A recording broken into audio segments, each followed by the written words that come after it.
Welcome back. Vice President Kamala Harris sat yesterday for an interview with the online blog The Shade Room, a popular outlet for young black millennials.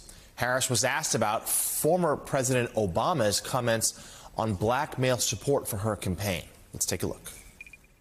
President Barack Obama, he was campaigning for you in Pittsburgh before some students at the University of Pittsburgh, which is my alma mater, and he said some things that really ruffled some feathers in the news. He said, "It makes me think you aren't just feeling the idea of having a woman as a president." So my question to you is, do you think that what President Obama said was the right thing to say?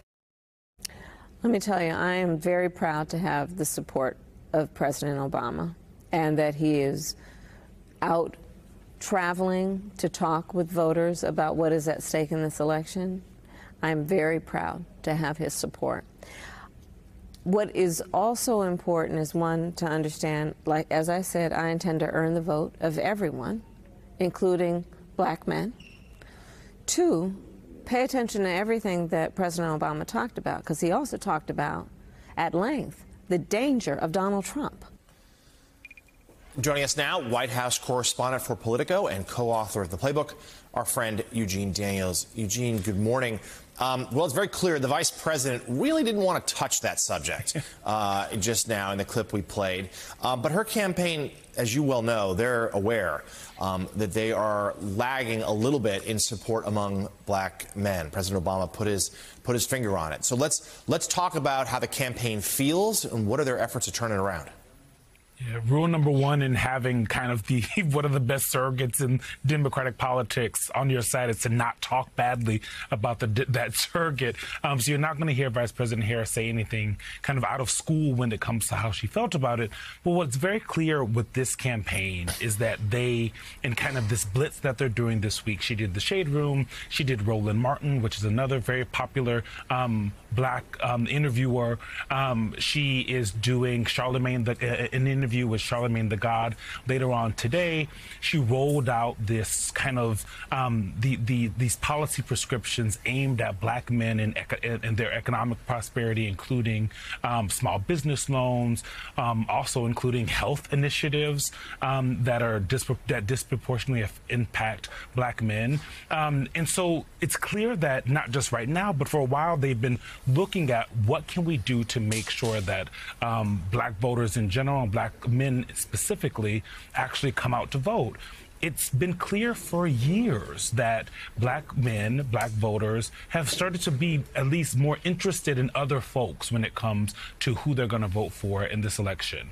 This is not a Kamala Harris created problem, but it is one that she and her campaign have to grapple with as they move forward, because, you know, if you get 78% of black voters, as it said in some polls, 87 in others, that's still less than what has been gotten in years past, right, when it's been 90%. So something's happening. It's unclear why.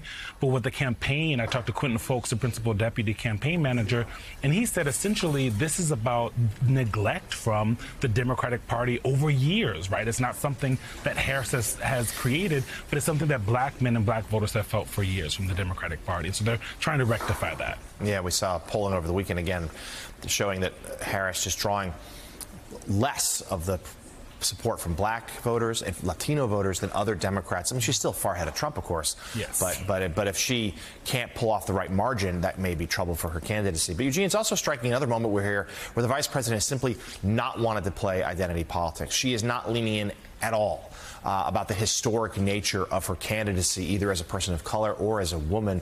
Is there any, tell us whether the campaign is rethinking that strategy at all in these final 3 weeks?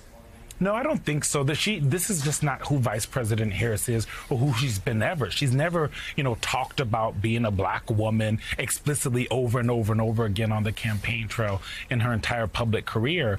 One of the things that LaFonza Butler, a former aide of hers and obviously now senator and ally, and she's working with her on the campaign, told me at the DNC was black women don't have to remind people that they're black women, that we, the collective we, will constantly remind underline them for them. And so I think that's something that Vice President Harris thinks about, but she does wink and nod to it all the time, right? She talks about how her mother raised her and her sister Maya as, to be strong Black women. She talks about going to Howard, this iconic HBCU. She talks about being a member of Alpha Kappa Alpha Sorority Incorporated, which obviously is a Black sorority. So it's kind of the opposite of a dog whistle, right? That the people that are supposed to understand what those things mean to her and to the culture, they understand those things. But I don't see that changing anytime soon. And the vice president, of course, on a blitz through the blue wall states, Michigan, Wisconsin, Pennsylvania this week. White House correspondent for Politico, Eugene Daniels. Eugene, thank you as always. And